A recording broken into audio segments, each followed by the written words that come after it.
Fans, welcome to the Rearview Mirror UFC Fight Night 113 or hashtag UFC Glasgow post-fight show. My name is Flyin Brian J, and before we get into the actual show, let me remind you that if you want to listen to the audio only without the video, you can subscribe to MMA Mania everywhere that you can find podcasts. So iTunes, SoundCloud, Stitcher, Podcast Addict, Player FM, Google Play, TuneIn, all of that jazz. What we're going to do now is we're going to recap all the action that we just watched on a nice Sunday afternoon from Glasgow, Scotland. The main event was not nearly as exciting as I anticipated it to be, because Santiago Jenshiboa Ponzinibbio dispatched of Gunnar Gunny Nelson very early on in the first round with it was a counter right that stunned Gunnar, and then at 1 minute and 22 seconds into the round, Santiago hit Gunnar with a counter left hook that sent Santiago caught Gunnar with a counter left hook that sent him careening to the canvas. Out cold, KO 122 of the first round. Big win for Santiago Jenshiboa. Pavel Vasilev says everyone is sad for Gunnar. Yeah, I'm a little bit sad for Gunnar too. Mostly I'm sad for myself because I picked Gunnar to win with a little bit of confidence. I picked him in the individual preview video that I have to do for every main event. I also picked him to win in Fight Nerds that we do full card predictions on sometime between Monday and Wednesday each week. So, impressive performance from Santiago. The fight kind of started off with Gunnar being more hurried than usual. Normally he stands back in his sideways karate stance and he'll wait a while, then he'll throw a counter straight right. But here he was leading the show. He very early on he threw a right straight that seemed to get to Ponzinibbio. I thought he heard him for a second, but he must not have. And then after that he was pressing forward still, and he went with a lead hand uppercut that barely missed Santiago. And I thought, oh, Gunnar's going to get it going early with the striking, isn't going to need the takedowns. And then all of a sudden he goes in for basically the same combination. We all know that's what he does, so maybe Jenshiboa was just really prepared for the diving in combination there, and he countered with a right straight of his own that put Gunnar Nelson on wobbly legs. Impressive performance. I forgot to mention below, guys, I want you to vote for what letter grade you would give the card from A to F. My letter grade, I'm going to give it an A. There was a lot of fun stuff that happened on this fight card. And one of my favorite things is it started at 11 a.m. my time. It is now 5 p.m. my time, so 6 hours. And I still have a lot of evening that I could enjoy with my family, with my girlfriend, or probably what I'm going to do is do more work for MMA Mania. But that's it. Sam Harris asks what kind of beer I'm drinking tonight. I'm not. I'm actually a little bit embarrassed to tell you what I'm drinking right now. It's Diet Mountain Dew. So I'm not drinking, at least yet today. I know aspartame in Diet Mountain Dew. I think it has aspartame. Yep, aspartame. I know it's terrible for you. Might cause brain cancer, but I'm drinking it anyway. Needed a little bit of caffeine there. Luis Silva says, Vamos Santiago, vamos Argentina. Go Santiago, go Argentina. Tony Gonzalez asks if I'm on my period, bro. It's Sunday. I might have drank a little bit last night. So I just didn't want to get started too early today so I could be having my wits about me. Last night, there's an event in my town every year. It's called Cruise Night. And there are maybe hundreds, if not 1,000, classic cars that come to my town and they drive around, and it's a big party thing. My girlfriend and I went to downtown to watch some concerts and to watch some cars drive around, and I drank a little bit last night. So, a little bit of Diet Mountain Dew to help me recover today. Tony Gonzalez went to a Weezer concert last night. Nice. So, normally after I talk about the main event, which I thought the main event was going to go a lot longer than it was going to go tonight, but I guess let's talk about what's next for Santiago Jenshiboa. In the welterweight rankings, currently he is number 14 in the world, and he just defeated the number 8 welterweight in the world. What could be fun, you know what I kind of want after just looking at this here? Colby Covington just defeated Dong Young Kim on June 17th. I want to see Colby Covington versus Santiago next. similar time frames. It's almost exactly a month ago that Colby last had a very dominant victory over Dong Young Kim. Stylistically, I think it would be fun. It would be interesting to see if Santiago could have some decent takedown defense. I know his percentage of takedowns defended is only at 60%. That's something that could be interesting to see. And if you believe that Colby Covington deserves a larger step up in competition, how about Rafael dos Anjos versus Santiago Ponzinibbio? In the end, we talk about this often, guys. A fighter that has the style of Ponzinibbio is they're a person who we're going to tune in to watch no matter who you put him up against. A paper sack, we're going to watch him fight because he's exciting. So Danny Da Cruz says he needs a big name fight, and that's Rafael dos Anjos. He's got a main event here on a Sunday afternoon. I'm interested to see the metrics on how many people watch this fight. But so if you want to give him a big name, let's either give him Rafael dos Anjos. Colby Covington is not a big name. The next person up would be the winner of Neil Magny versus... Now, Neil Magny hasn't been scheduled. Why hasn't Neil Magny not been scheduled? So you can give him Neil Magny, but I'm liking Rafael dos Anjos versus Santiago Ponzinibbio. I'm sure you guys don't mind that too much. So after we talk about the main event, I always like to give out my WTF of the card. I've got a couple of contenders. I'm going to say them. And you guys, since you're being my co-host today, Sam Harris said he'd love to see Ponzinibbio KO Colby Covington. Yes, me too. I'm not a fan of Colby Covington, but that's discussion for another day. I'm going to say the two contenders for WTF of the card, and then you guys tell me which one wins. Number one, perhaps we could say that the WTF of the card is in the last 10 seconds of Brett Johns versus Albert the Warrior Morales. Brett Johns was, of course, in top position, and he said to Morales, he said to him, Albert Morales, you are one tough motherfucker, or something like that. What did he, I didn't, he said... he said, Albert Morales, you're one tough son of a bitch. And Morales responded, so are you.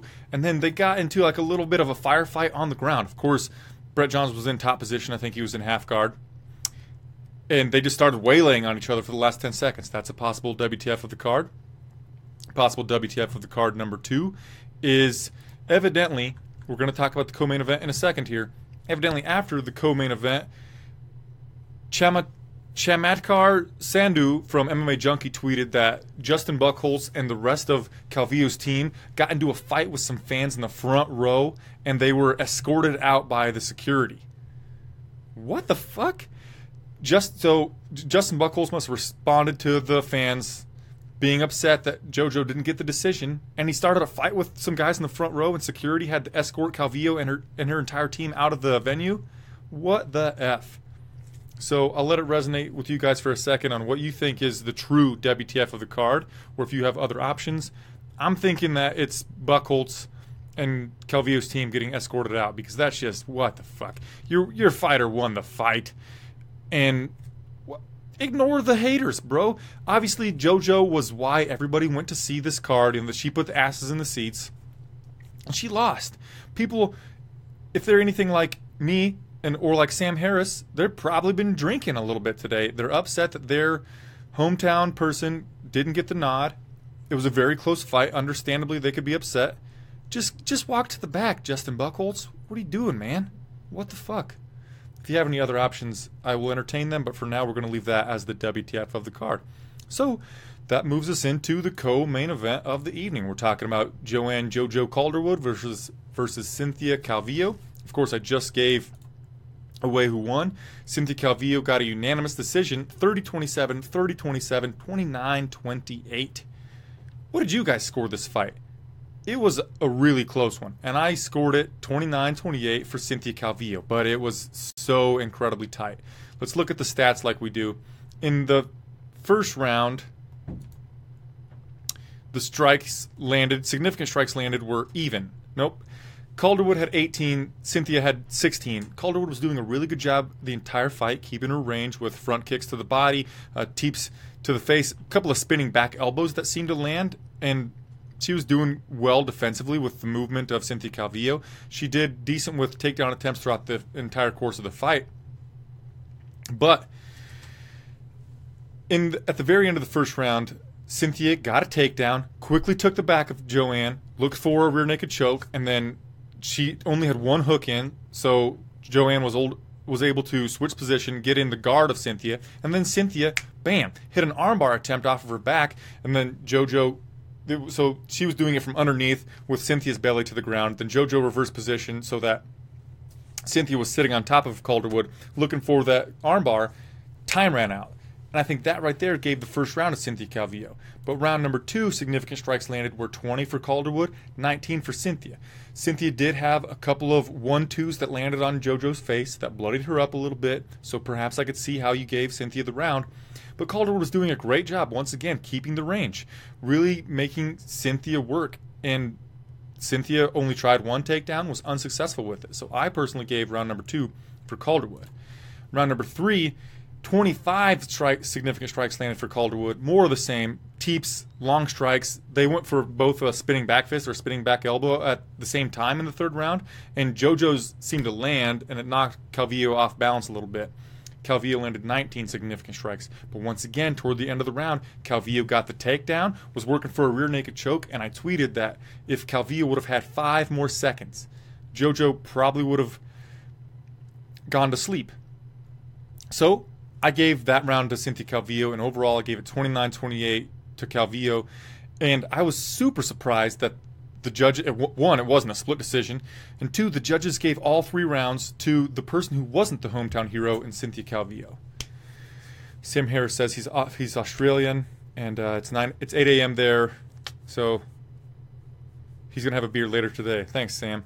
Scott Henderson says, yeah, my hometown fighter lost, and I boxed, but only casually watch UFC, and I felt JoJo won because of her control and the strikes. How does MMA judging work? Well, the criteria is first effective striking, and then grappling, octagon control, and you have to score near finishes higher than some leg kicks, some teeps to the belly. So the reason JoJo won, and you got to score takedowns as effective grappling. So effective striking, if we're talking 18-18, and actually, total strikes, Cynthia landed more strikes than Calderwood in the first round. But so, effective striking, let's say it's even. But then effective grappling, Calvillo won. Octagon control, Calvillo won. So, Calvillo round 1. Round 2, all we have really is effective striking. We have effective grappling. And you could give effective grappling to JoJo in round 2 because she effectively negated a takedown attempt. But she had more strikes. So, that's effective striking, JoJo, effective grappling, you could give it to JoJo again. And she had octagon control because of the teeps keeping Cynthia at bay. Round 3, effective striking, JoJo. But then effective octagon control, well, effective grappling, Cynthia, obviously she got the takedown, and she was working for a rear naked choke, almost finished the fight with a submission. And also she had octagon control. So, there it is. So Calvillo won the fight. And it was an entertaining fight. I don't know yet who is getting the performance bonuses or the fight of the night bonuses, but that was an entertaining scrap. I like to say the words ebbs and flows because it's just back and forth action. If a fight goes up and stays level for one fighter, it's not that exciting. But if it goes one fighter, then one fighter, if you have a meter that's go, here's Calderwood, oh, Calvillo, oh, Calderwood, oh, Calvillo. Had a lot of back and forth, had a lot of potential finishes. A lot of it was striking, standing, and trading. Super fun stuff. It was an entertaining bout. And I think the right fighter won based on the criteria. Moving on down the card. And again, thanks guys for hanging out. Scott Henderson, cheers. So if Calderwood dominated the whole round 100%, not saying she did, but if she did and then nearly submitted with 2 to 3 seconds left, the round would go to Calvillo. It depends on dominated. I mean, if she had a more clear gap in the striking, if it were like 30 significant strikes for Calderwood, and let's say they were really affecting Calvillo, some big punches, not just leg kicks, not just the jab to the face, but maybe she hit her, it was like 30 significant strikes for Calderwood to 15 of Calvillo, then Calvillo gets the takedown, then we're talking about some super close stuff. But where, man, the significant strikes landed were like nearly a lock in round 1. And Calvillo actually landed more strikes. And then she had a submission attempt. And she had a takedown. The further the striking gap gets, the harder it is to close that gap with a takedown. But where you're going to the final 30 seconds of the round, and it's super close. And then, of course, I don't know, maybe everybody, but MMA judges are like goldfish. They have a very short memory. So you get a takedown at the end of the round, you're getting that sub attempt at the end of the round, and you're an old guy with a pencil and a paper, and you're like, okay, so who won that round? Well, Calvillo almost submitted her at the end there. There wasn't anything real memorable before that. Oh, I'm going to write a check mark next to Calvillo's name. That's, I hope that helps. I hope I'm not just being pompous in my assessment. Hope that makes a lot of sense. Thanks for the questions.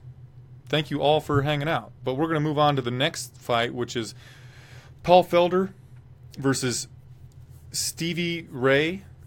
And I was distracted for a little bit of this fight at the beginning, so I didn't see the distance striking. But so I know Stevie Ray, I thought he was going to do it. He closed the distance. He was pressing Paul Felder against the cage.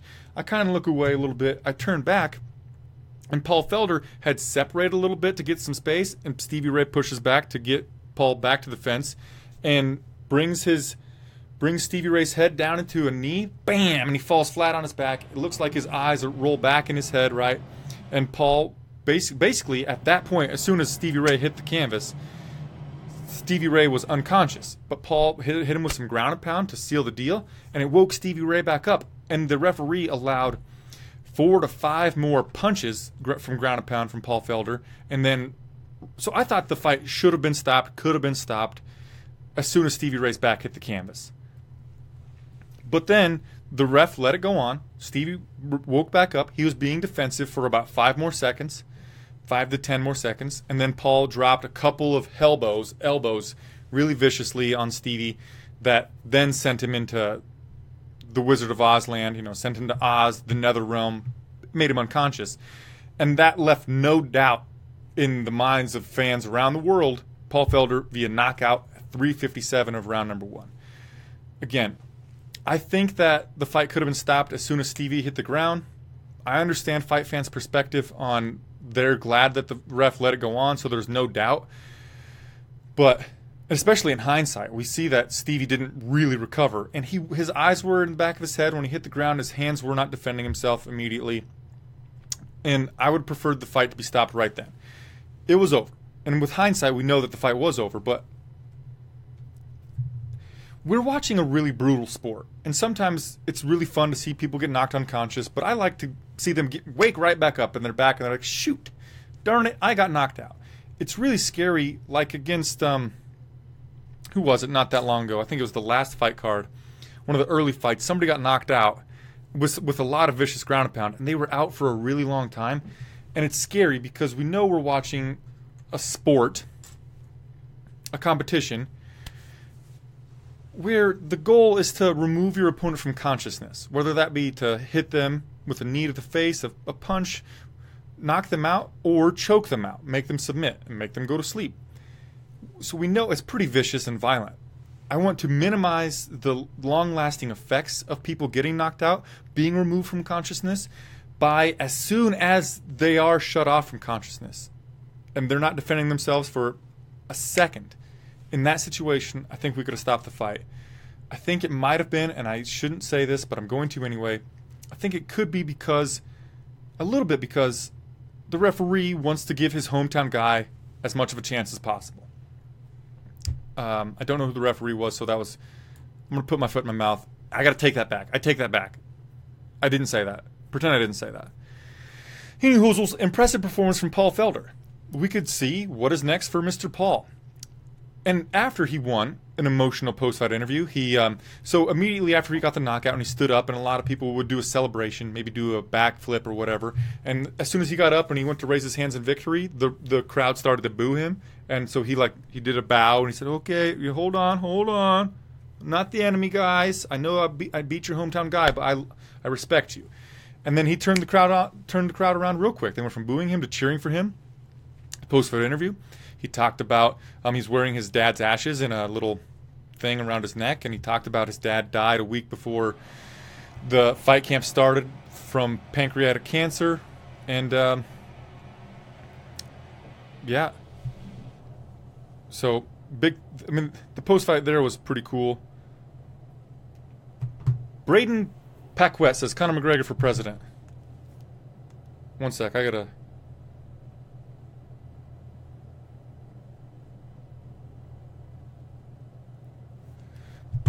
Okay, so what's next for Paul the Irish Dragon Felder? He was unranked, and I didn't pull up. I got to pull up some Tapology rankings real quick if you guys have some patience for me. Again, I appreciate you for being here, for hanging out, and all the support. Where the fuck is it? 55ers. Okay. We don't normally like to put winners against losers. You know what would be fun? Is this might be too... No, they train together. Never mind. Bobby King Green, Joe Lozon, James Vick. Normally we don't like to put winners versus losers. But Jim Miller versus the Irish Dragon Paul Felder, I think that would be a fun scrap. I think it would be a tight one. Have they fought each other? I don't believe they fought each other. And if not, I'm going to say for now that I want Paul Felder to fight Jim Miller. They have not fought each other? Yep, that's what I'm going with. Paul Felder versus Jim Miller. Let's move on down the fight card and talk about... Donnie Smith does not want Jim Miller versus Paul Felder. Who do you want then? Tell me. Let me look at the... Let me take another swing at it.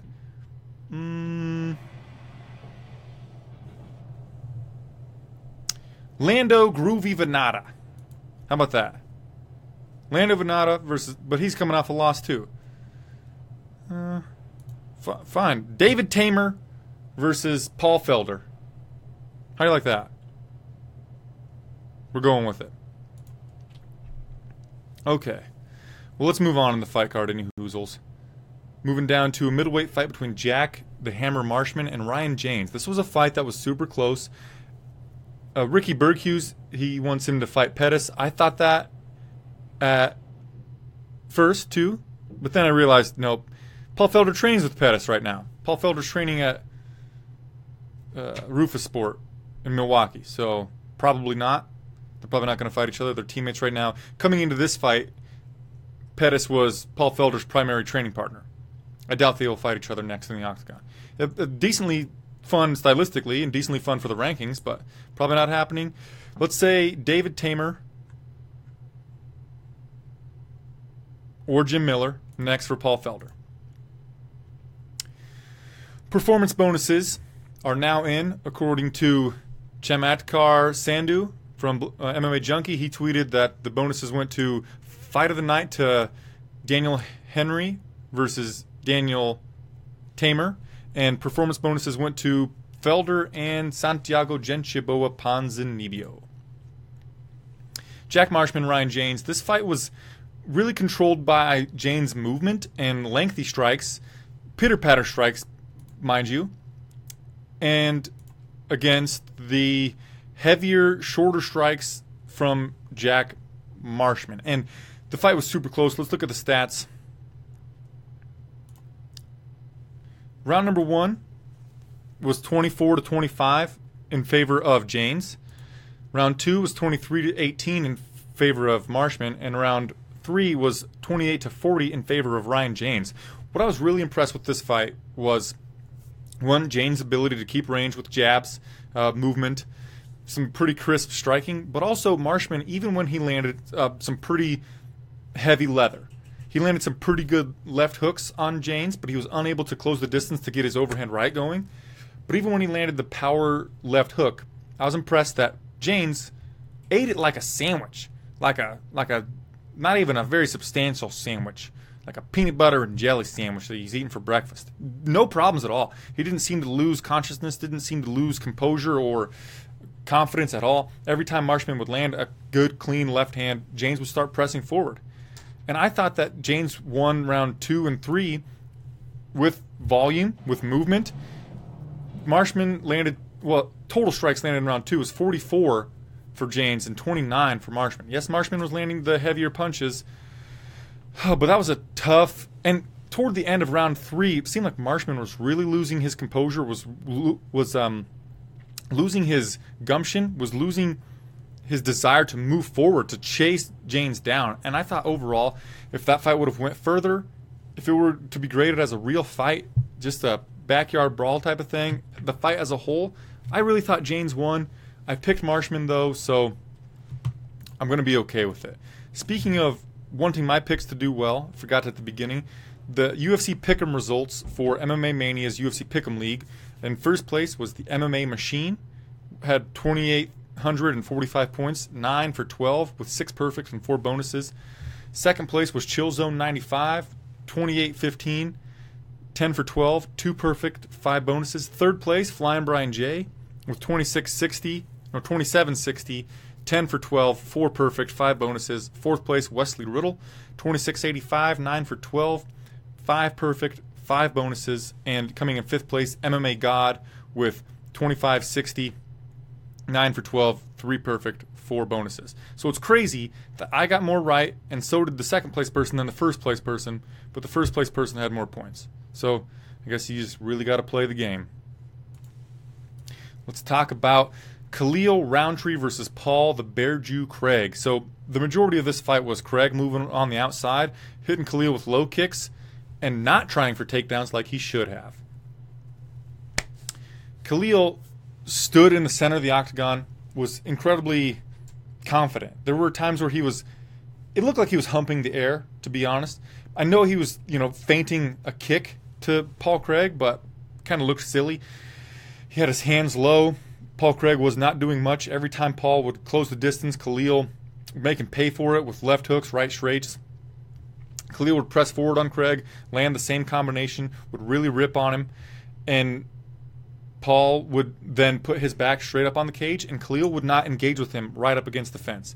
Anytime Paul got his back right against the fence, Khalil would disengage and move back to the center.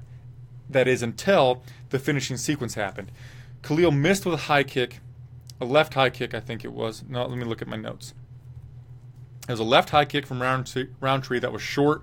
Paul blocked it, but Paul backed up against the fence, and then as Khalil closed the distance, and he hit him with a one uppercut, so a straight right, and then a left uppercut, closing the distance, super short, and it put Paul Craig unconscious.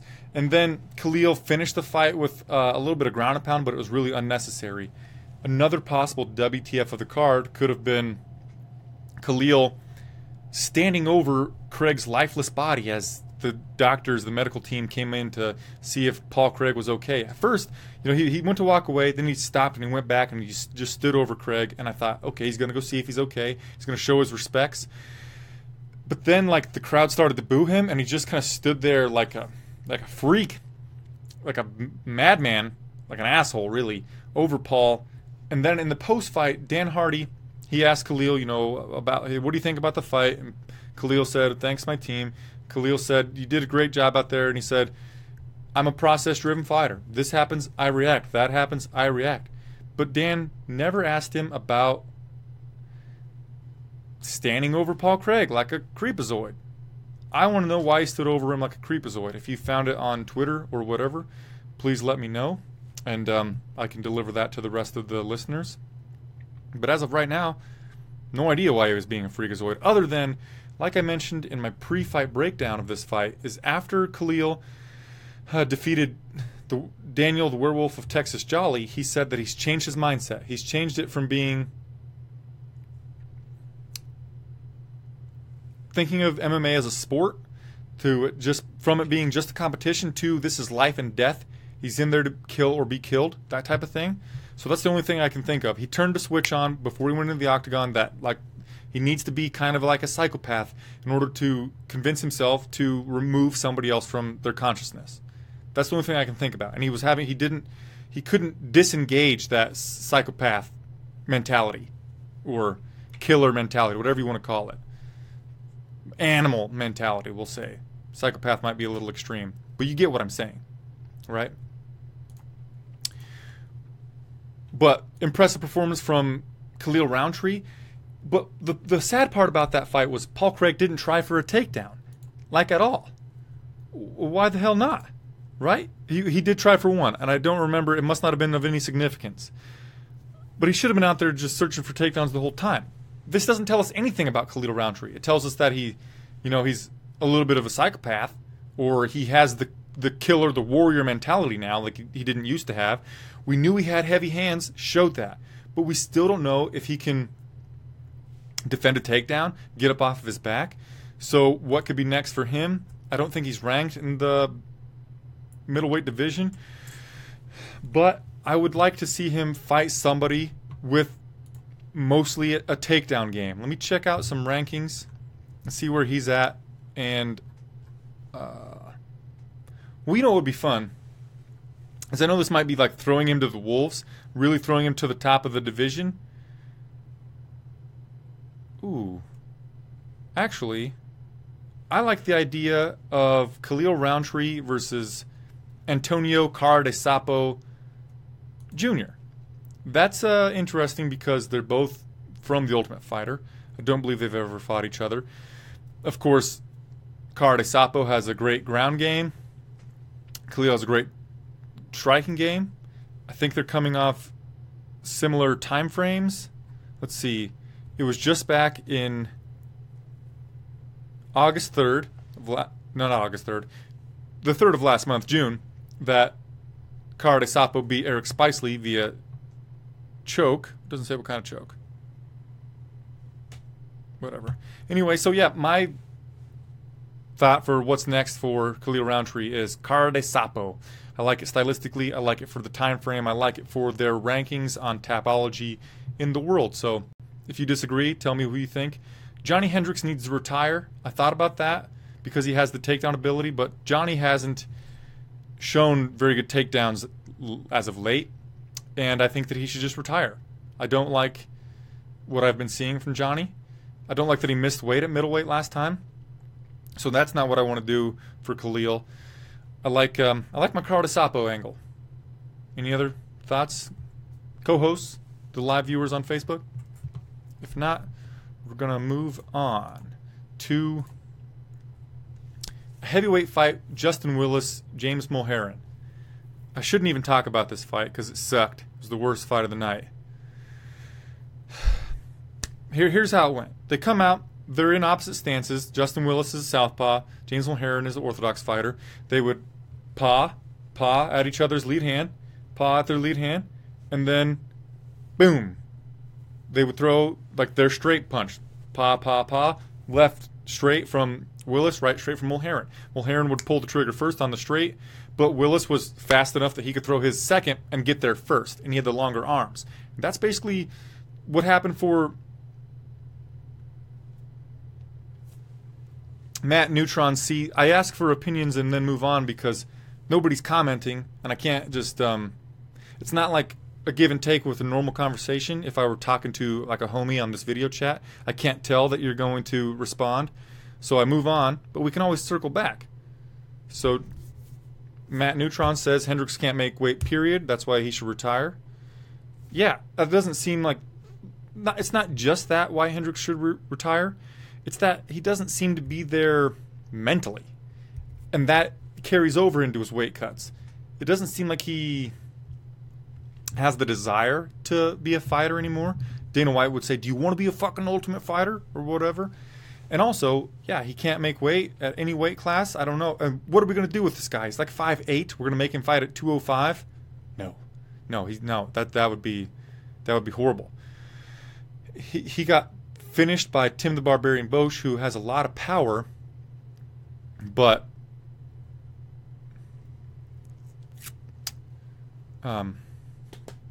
yeah, I was very unimpressed with Johnny Hendricks' last performance. Anyway, I don't want him to fight Khalil Roundtree. I think Khalil would finish him, and it would still tell us nothing about Khalil. It would tell us more about Johnny being completely shop worn and shot and needing to retire. Ty Gonzalez says he's at work. He didn't get a watch. Did Leslie Smith pull it off? Oh, yeah, she did. Very impressive. Very, very impressive from Leslie Smith. We'll talk about that in a moment. Finish with Justin Willis versus James Mulheron quick. Oh, Hendricks is 5'10"? He looks a lot shorter. Maybe it's because he's so round. It's deceiving. But Donnie Smith says Hendricks is in there for a paycheck. Yep, absolutely he is. So after Willis would counter Mulheron straight right with a straight left a bunch of times. Then he would close the round with a takedown. And that was the whole thing. They would lean on each other, just kind of not doing a whole bunch of anything. We can move all the way down. We're going to circle back to the rest of them. Let's talk about the women's bantamweight fight, which kicked the... Oh, here we go. USADA, Matt Neutron says USADA killed Hendricks. He can't use weight-cutting agents anymore. Yeah, and we need to talk about Hendricks. He's been competing at a high level for a super long time. So he was like probably a state champion wrestler. He was a 3-time All-American wrestler for Oklahoma State.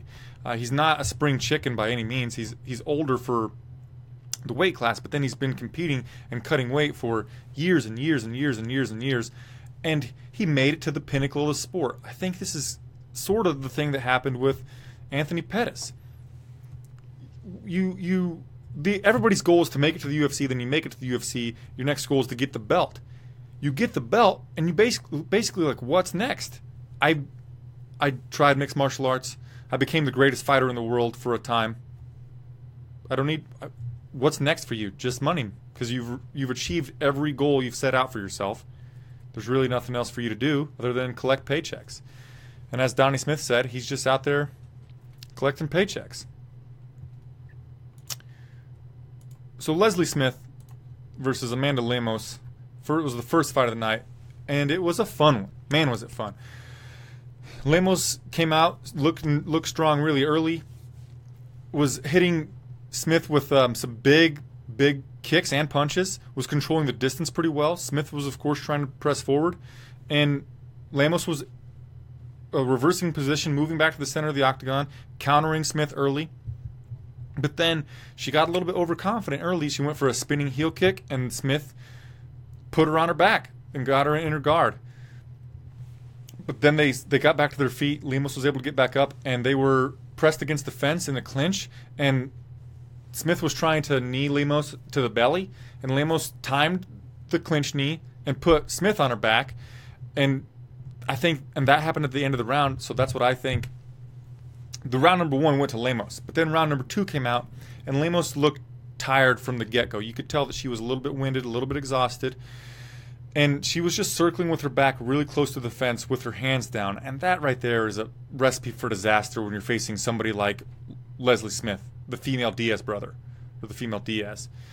And Smith turned the volume up, landing tons and tons of punching combinations on Lemos against the fence, so much so that multiple times the referee told Lemos to fight back or he was going to stop the fight. And when he would say that, she would counter with a big hook that I think it would have rocked lesser fighters than Leslie Smith, but Smith just ate it, backed up, came right back forward, and threw tons of punches and bunches.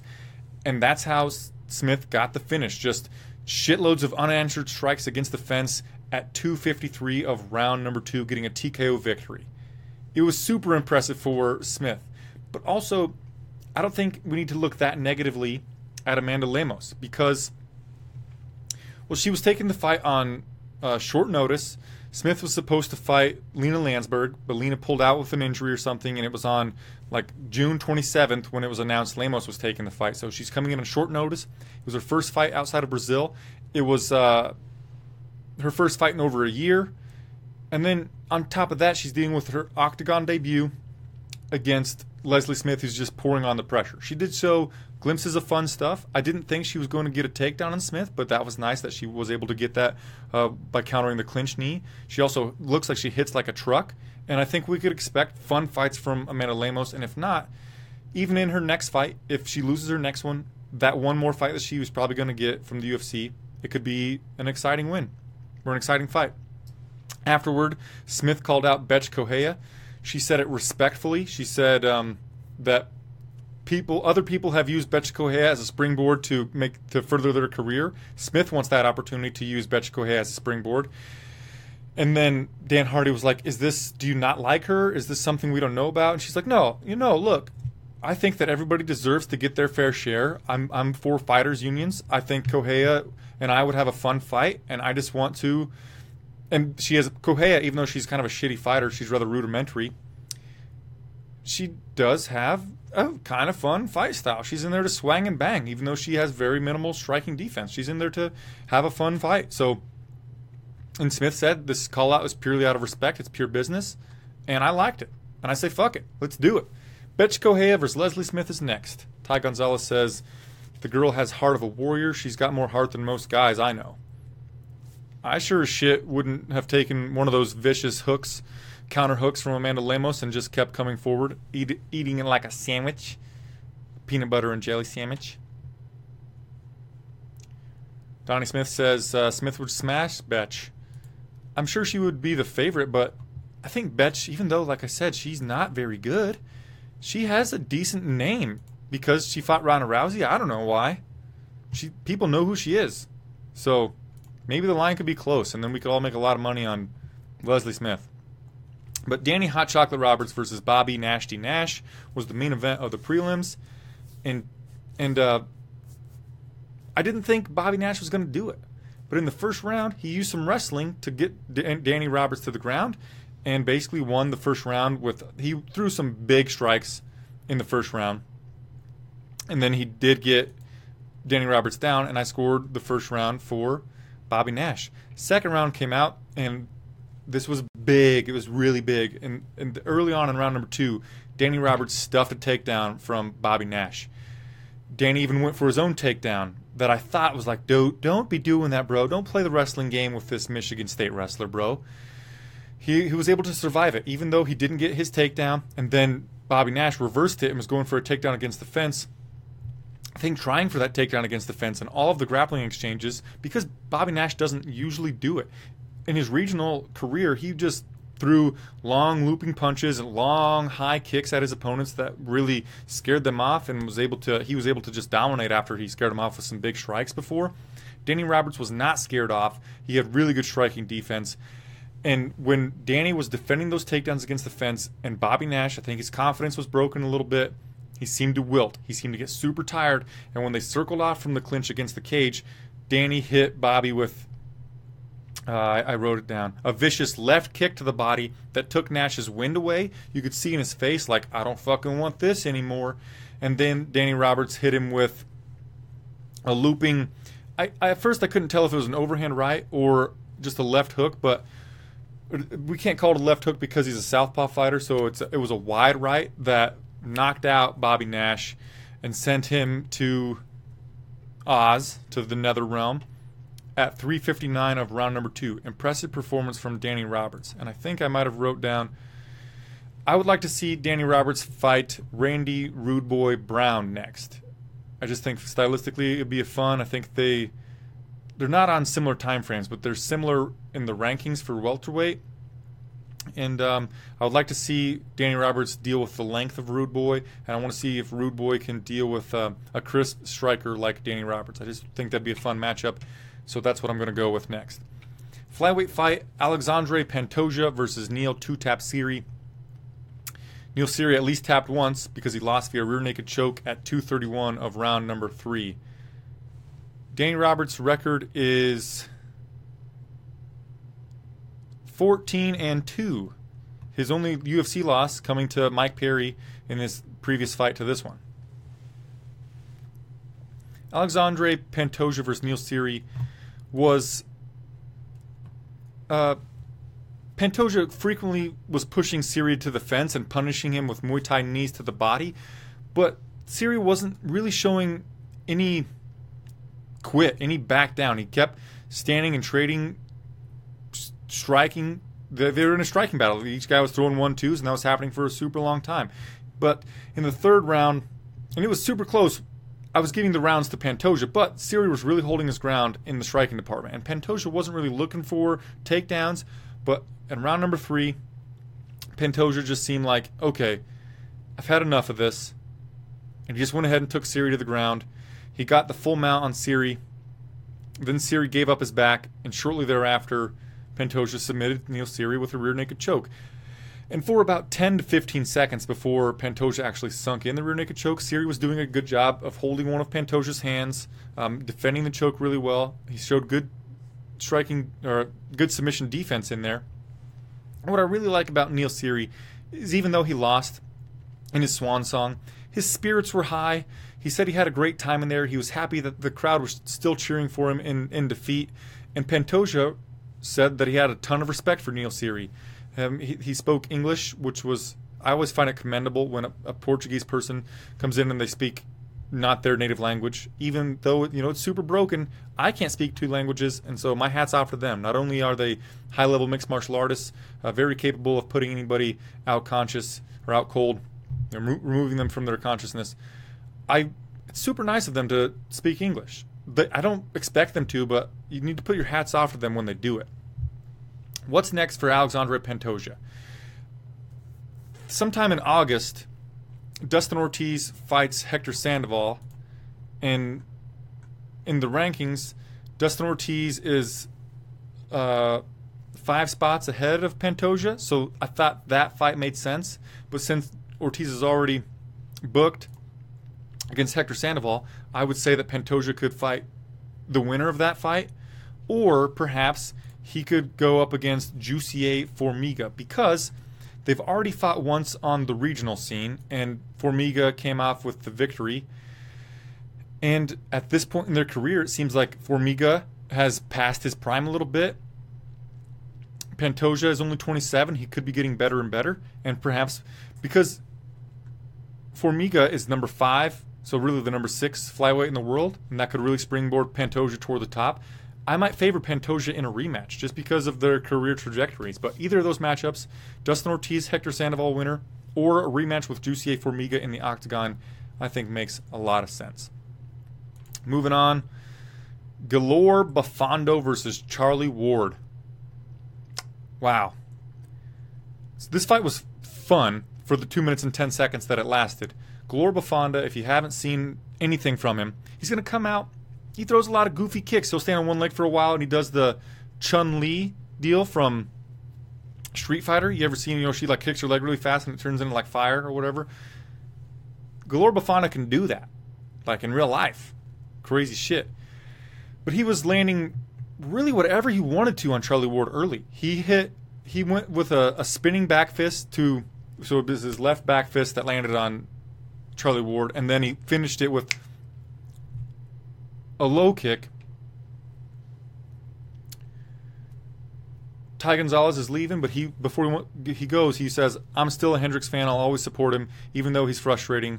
Hasta la vista. Thanks for the fill." And later, Ty, do I trust the rankings, Donnie? Donnie asked if we trust the rankings. No. But they're really all we have to go by. I can't possibly memorize 30-plus fighters in 13 divisions or whatever we got. So it's all I have to go off of, and they do work well for promotional tools. You put a 5 and a 6 next to a fighter, and you're like, oh, okay.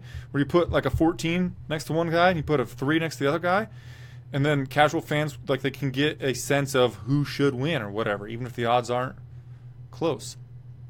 But Galore Bafanda, so he hit Charlie Ward with a spinning back fist to the face that landed, and he finished it with a low kick. So spin, bam, low kick, super neat stuff. Was hitting him with a lot of high kicks. Even hit him with a couple of 1-2 combinations with his hands, which were fun.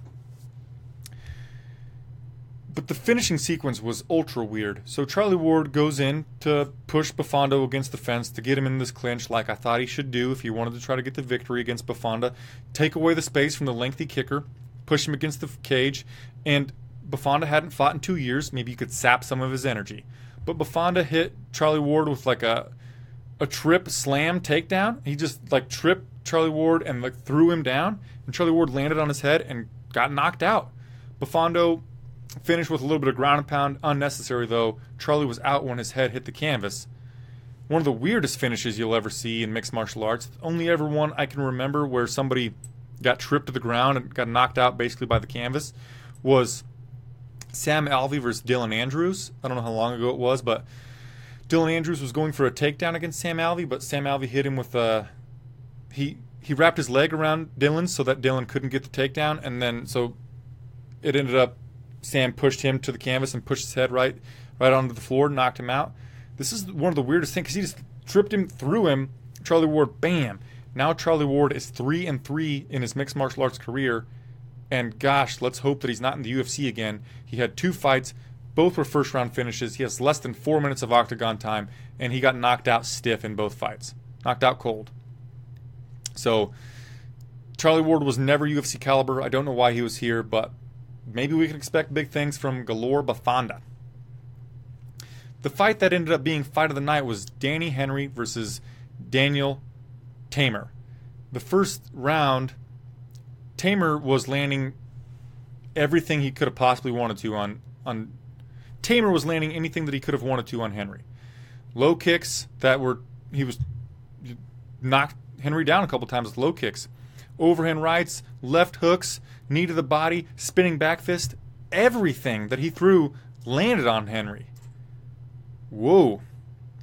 I even think in the first round, Teymur got a takedown on Danny, but couldn't finish him. Danny showed a lot of heart, a lot of durability, a lot of resilience. Very impressive stuff there. Second round comes out, and in between rounds, Henry's corner was talking about it. Teymur had never gone to a second round. Teymur had never gone to a second round. And Henry was confident because he thought Teymur would start to wilt. And for the first 45 seconds of the second round, Teymur was doing more of the same, landing pretty much everything he wanted to. But then all of a sudden, Danny Henry landed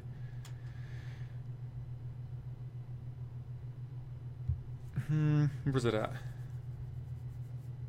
Yeah, he landed a right hand on Teymur, a long right hand that seemed to take some of the gas away from Teymur and seemed to take away his confidence and I showed that I thought coming in that Teymur would have a little bit of lacking durability, and Danny Henry really showed that with a long straight right to the face. And after that moment, Teymur seemed to just be backing up a whole bunch. Henry went in, got the takedown, got into the ground, was working for a rear naked choke with about 10 seconds to go, but Teymur gutted his way to the end of round number 2. But clearly, I saw a lot of people score round 1, 10-8 for Teymur, round 2, 10-8 for Henry. I scored both of those 10-9s for first round Teymur, second round Henry. But third round, Teymur was just completely gone. Henry marched him down, was throwing long, straight punches at him that seemed to hurt him quite a bit. The highlight of the entire fight for me was Henry landed a stepping in left knee to right straight combination that almost knocked out Teymur's mouthpiece. And then from there, Henry got him down, was looking for some ground and pound, and that's where the fight ended. And I definitely gave round 3 10-8 for Henry, but lots of back and forth. I know the tone of my voice probably didn't really tell you what was happening, but lots of ebbs and flows. The first round is like, how in the hell is Danny Henry going to make it through this round? How is he going to ever make it this five minutes? Shoot. And then round 2, you're like, damn it, Henry's going to finish Teymur any minute now. And round 3, it's like, how are either of these guys still in the fight? And then Henry showed a lot of heart and pulled through with the victory here. I don't know if you guys were here for the pre-fight show, but I'm not certain that Teymur is UFC caliber. I think his record was pretty padded. He's now 6-1, came into the UFC 6-0, but he definitely got TKO'd in one of his fights on the regional scene. But then his brothers in his corner argued with the referee about it, and then they restarted the fight, and Teymur ended up getting a guillotine. And a couple of Teymur's victories where he knocked somebody down, and the referee just called the fight over immediately after he knocked him down. But the person was like, what? I'm with it, man. I just got knocked down. What the fuck? So I think Teymur's record was a little bit padded by his corner, by his teammates and his brother, and I don't think he's really UFC caliber. I mean, Danny Henry, even though he did have some long, straight strikes that looked beautiful today, he showed a diverse attack with his takedowns and stuff, mostly showed a lot of durability. But he's not going to do anything in the lightweight division. He's normally... Donnie, this was a lightweight fight, but these guys took the fight on 2 weeks short notice. So, Teymur has fought at lightweight. He's fought at 149. He's fought at 150. Danny Henry normally fights at featherweight. So I expect him to go to featherweight, where he should have a huge reach advantage on a lot of guys. He's 5'11" and 145 pounds at featherweight, but he's very wooden with his striking, even though he does throw these long strikes. He's got very minimal striking defense. Does have some decent takedowns, but I don't think he's long for the UFC. I could be wrong, though. I think he's a young dude, so perhaps we could see some big things from him in the future. Already mentioned with my WTF of the card, Brett Johns defeated Albert Morales via 30-27, 30-27, 30-25. Unanimous decision. So comes out, and Morales, he just loves to throw the lead left hook right straight. Mostly just lead left hook, low kick, lead left hook by itself. And Brett Johns was hanging right in there with him. Morales was having a little bit of success with the lengthier strikes. Brett Johns was countering with his own 1-2 chops or 1-2 rip to the body. But it was super close, and then Brett Johns was like, all right, it's too close for my taste. I'm going to take the fight to the ground. He takes the fight to the ground, and then he just stays in Morales' guard with some minimal ground and pound basically every round. That's what happened every single time. There weren't any moments that were really shocking. But in the third round is really where Johns started to land the 1-2 combinations, jab straight, left hook to the body. I thought it would be there for him. Morales does not protect his body. He does not protect the liver side of his body. And in the third round, Johns started to get that going, but I think he got caught with might have been a left hook. It was of not much significance, but then Johns was like, all right, enough of this shit, taking the fight to the ground. So he did that, and it was just a super impressive performance from Brett Johns. Very, very one-sided, and perhaps we could expect big things from him in the future. That was a bantamweight fight. I'm not going to give out who I think he should fight next, but nonetheless, that's the entire card. What would I give for my post-fight bonuses? Well, I told you the ones the UFC gave, and I think those stick. Santiago gets a performance bonus. Paul Felder gets a performance bonus. Actually, I'm going to go... Yeah, and Danny Henry versus Daniel Tamer gets a performance bonus for our fight of the night. And if I get my freedom, like I should, because this is my show, I'm going to give an extra $50,000 to Khalil Roundtree for his impressive performance where he knocked out Paul Craig with 4 seconds left to go in the very first round. What post-fight letter grade did I give the card? Donnie Smith would give a post-fight bonus to Leslie Smith. I think she deserves it, but it just sucks that it happened now 7 hours ago. So that's a while back. Recency bias. That's why main events get them a lot of time, and they're more significant. But yeah, Leslie Smith probably deserves one too. My post-fight letter grade would be an A. I loved it. I loved the card. There were lots of ebbs and flows. There was a lot of finishes. I did really well on my picks. It started at 11 a.m. my time, was over by 5 p.m. my time. Didn't take up too much of my day. I'm now going to be able to go and do my beer pairing suggestion for UFC on Fox 25 and do some fight study for UFC on Fox 25. I'm excited about that. Overall, fantastic card, for fantastic performances. A lot of fun.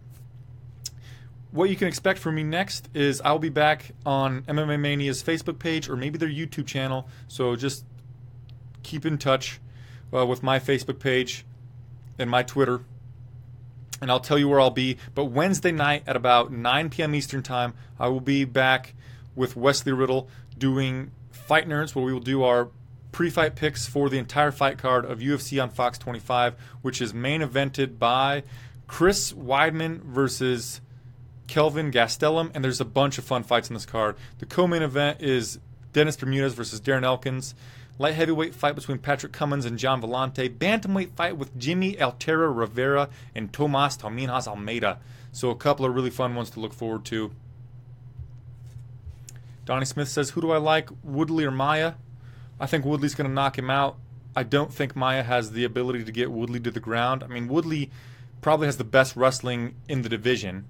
And then Maia needs to get the fight to the ground to implement his backpacking game, his rear naked choke attempts. I don't think Woodley will allow him to get into the ground, and I think that Woodley knocks him out early. But if he doesn't, we're in for one I don't know.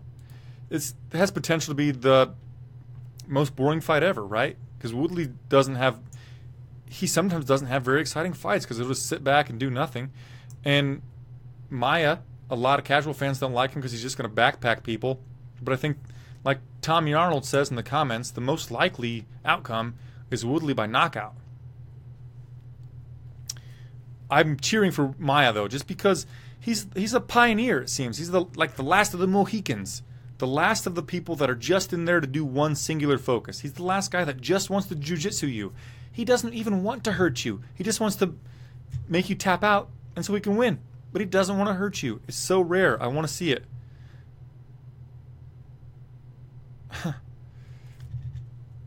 But so that brings us to the end of the show. Thank you guys all so much for hanging out. Again, you can tune in on Wednesday night for the pre-fight show or our full card picks for UFC on Fox 25. Please follow me on Twitter at Flyin Brian J. Like my Facebook page; it's up there in the description of the video or in the post. And I will see you guys on Wednesday. Namaste. Oh, subscribe to our podcast feeds. Would really help me out. Thanks again. Namaste.